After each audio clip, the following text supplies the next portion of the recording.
Shalom, apa kabar pemirsa? Harapan saya semua pemirsa ada di dalam lindungan kasih Yesus Kristus. Saya Pendeta Resta Karo-Karo senang berjumpa kembali bersama dengan semua pemirsa melalui pelajaran ini. Judul pelajaran pekan ini adalah Dari Pertarungan kepada Kemenangan. Ayat hafalan Daniel 10 ayat 19 firman Tuhan. Dan berkata, hai engkau yang dikasihi, janganlah takut, sejahteralah engkau, jadilah kuat, ya jadilah kuat. Sementara ia berbicara dengan aku merasa kuat lagi dan berkata, berbicaralah kiranya Tuanku, sebab engkau telah memberikan aku kekuatan. Mengawali pelajaran ini, mari kita bersatu di dalam doa. Allah Bapa kami yang di sorga, terima kasih atas segala cinta yang Tuhan berikan di tengah hidup kami.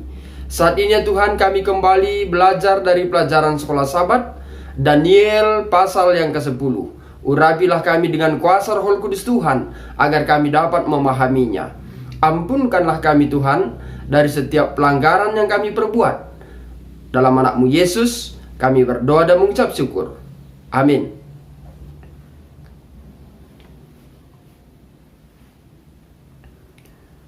Pemirsa yang diberkati oleh Tuhan Yesus, Daniel 10 mencatat tentang penglihatan penutup Daniel yang berlanjut dalam pasal 11 dan 12. Kepada kita diberitahukan sejak awal bahwa penglihatan ini terkait dengan kesusahan yang sangat besar. Ketika kita mempelajari pasal ini, kita akan melihat bahwa ketika kita berdoa, kita terlibat dalam konflik kosmik ini dengan cara yang memiliki dampak mendalam. Tetapi kita tidak sendirian dalam perjuangan kita. Yesus terlibat di dalam pertempuran melawan iblis demi kita. Pemirsa yang diberkati oleh Tuhan Yesus, pelajaran kuartal 4 tahun 2020, kita sudah bahas bagaimana orang-orang Yahudi menghadapi perlawanan keras ketika berusaha membangun kembali bait suci. Hal itu menjadikan hati Daniel terbeban sehingga ia berkabung. Daniel mungkin mendekati usia 90 tahun saat itu. Dia tidak memikirkan dirinya sendiri, tetapi tentang rakyatnya dan tantangan mereka hadapi. Dan dia terus berdoa selama 3 pekan penuh sebelum menerima jawaban dari Allah. Selama masa ini, Nabi memilih makanan pilihan dan bahkan tidak menggunakan salep. Dia benar-benar tidak peduli tentang kenyamanan dan penampilannya, tetapi dia sangat prihatin dengan kesejahteraan sesama orang Yahudi di Yerusalem yang terjebak ribuan mil jauhnya. Ketika kita melihat kehidupan doa Daniel, kita belajar beberapa pelajaran berharga.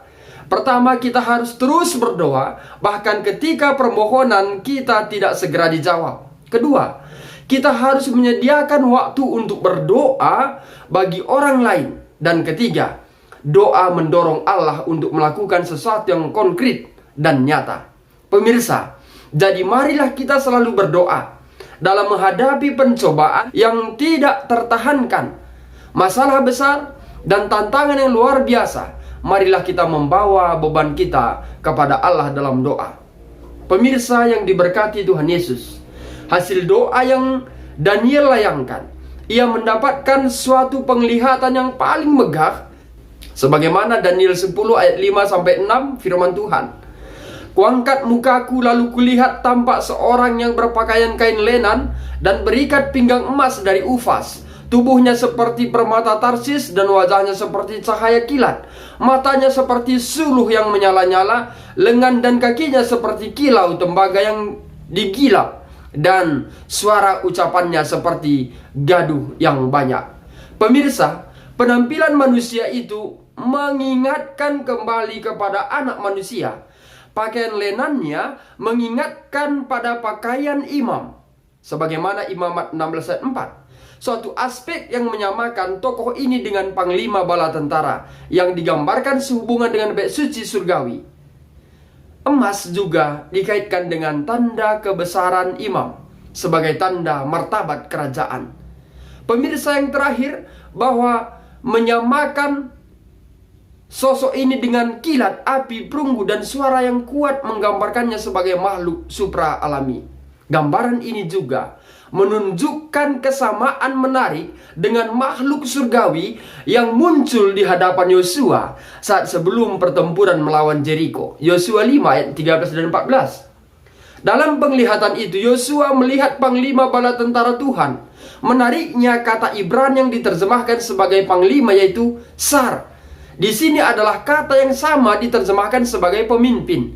Sehubungan dengan Mikael dalam Daniel 10 ayat 21, tetapi paralel yang lebih dekat terjadi di dalam tulisan Daniel dalam Yohanes.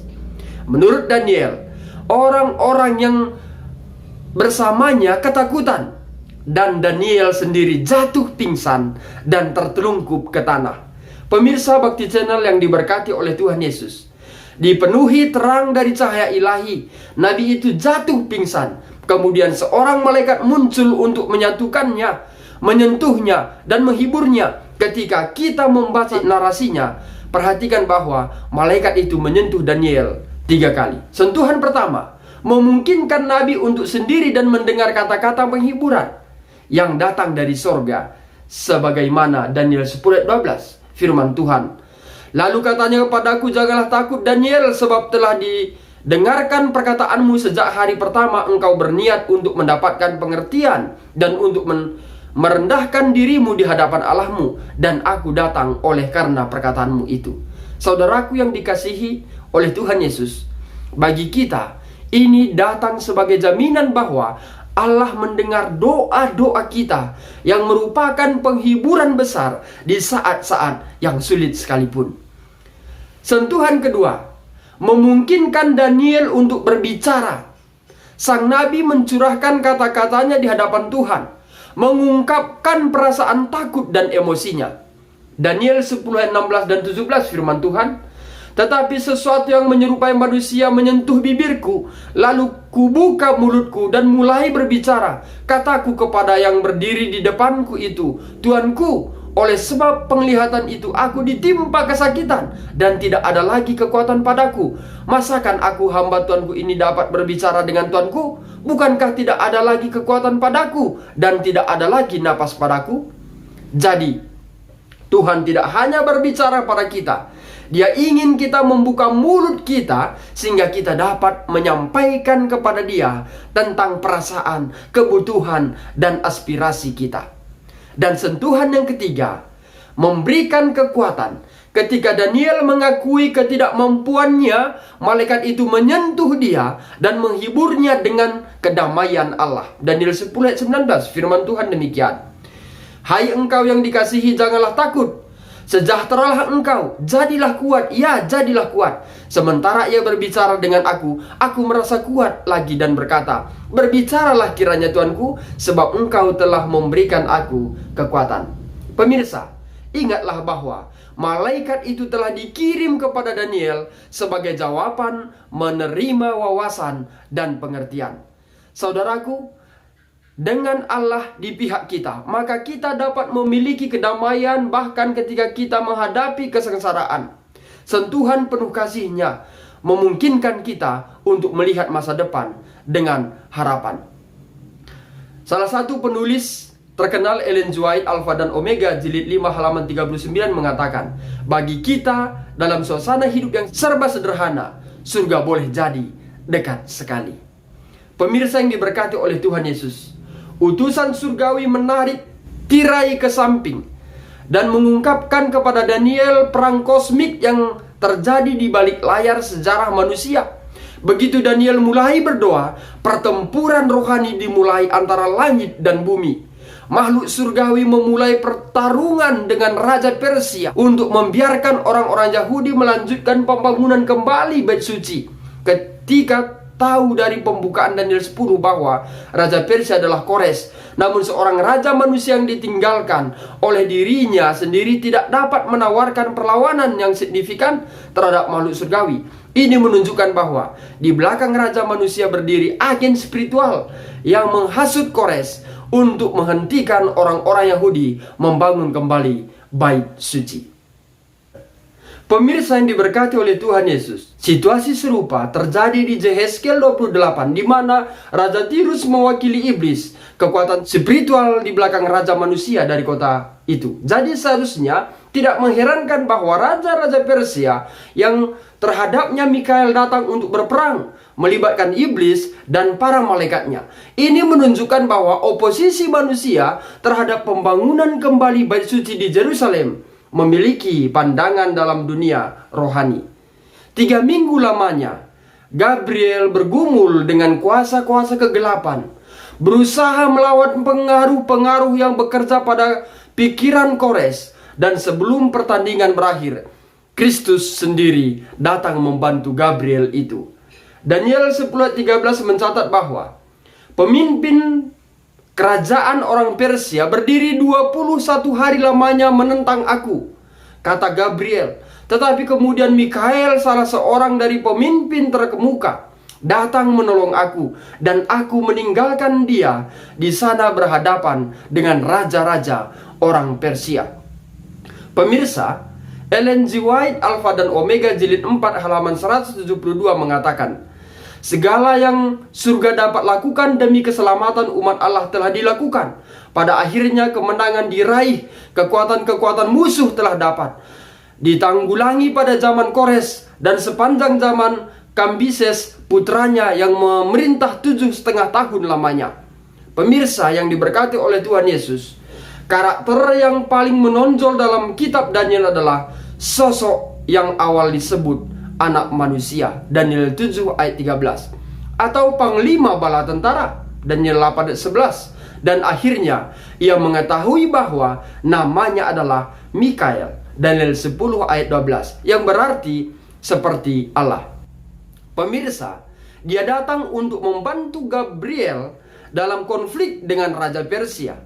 Malaikat menyebut makhluk surga ini sebagai Mikael, pemimpinmu, dikatakan dalam Daniel 10 ayat 21, yaitu pemimpin umat Allah. Mikael muncul kemudian dalam kitab Daniel sebagai dia yang mewakili umat Allah. Dari Yudas 9 kita belajar bahwa Mikael juga disebut malaikat agung, berperang melawan iblis dan membangkitkan Musa. Wahyu 12 ayat 7 juga mengatakan bahwa Mikael berdiri sebagai pemimpin pasukan surgawi yang mengalahkan iblis dan para malaikat yang telah jatuh ke dalam dosa. Pemirsa, demikianlah Mikael tidak lain adalah Yesus Kristus, karena kerajaan Persia memiliki komandan tertinggi, kekuatan spiritual yang berdiri di belakang pemimpin manusia mereka. Maka umat Allah memiliki Mikael, panglima tertinggi yang turun tangan untuk berperang dan memenangkan perang kosmik antara nama umat Allah. Saudaraku, ketika kita menghadapi kekuatan jahat, kita dapat memiliki iman kepada Yesus sebagai pemenang kita. Pemirsa, kadang-kadang kita melihat dan segalanya terlihat sangat buruk. Terjadi kekerasan, amoralitas, korupsi, penyakit, dan penyakit muncul di mana-mana. Musuh yang tidak terbuat dari darah daging secara brutal menyerang kita dari semua sisi, tetapi tidak peduli betapa sulitnya pertempuran yang harus kita hadapi. Yesus berjuang untuk kita dan berdiri sebagai pemimpin dalam imam besar kita di bait suci surgawi. Pemirsa yang diberkati oleh Tuhan Yesus, demikianlah pelajaran kita pada pelajaran yang ke-11 ini. Semoga dengan pelajaran ini iman kita pun semakin dikuatkan, dan kita percaya apabila kita berserah percaya kepada Yesus Tuhan dan Juru Selamat kita, maka Yesus datang membantu kita untuk mengalahkan musuh kita, yaitu musuh yang tidak terbuat dari darah dan daging. Semoga saudara dan saya akan dikuatkan dan lebih berpengharapan hanya kepada Yesus Tuhan dan Juru Selamat kita. Demikianlah pelajaran kita di pekan ini. Mari kita tutup dengan doa. Terima kasih Bapa yang di sorga, Engkau sungguh baik di tengah hidup kami. Kami sudah belajar dari pelajaran sekolah Sabat yang diangkat dari Daniel pasal yang ke-10. Tuhan mengingatkan bagi kami bagaimana Yesus Kristus sebagai bala tentara, pemimpin yang tertinggi, akan datang menolong kami di saat kami berperang melawan kuasa-kuasa kegelapan. Kami percaya itu ya Tuhan, bahwa tangan Tuhan yang penuh kasih akan memenangkan kami untuk bertempur, berperang melawan kuasa-kuasa kegelapan. Terpujilah namamu ya Tuhan. Banyak sekali pelanggaran yang kami perbuat di tengah perjalanan hidup kami. Ampunkanlah kiranya kami ya Tuhan. Sempurnakanlah kiranya doa ini. Dalam anakmu Yesus kami berdoa dan mengucap syukur. Amin. Demikianlah pelajaran pekan ini. Akhir kata saya sampaikan, Tuhan Yesus memberkati.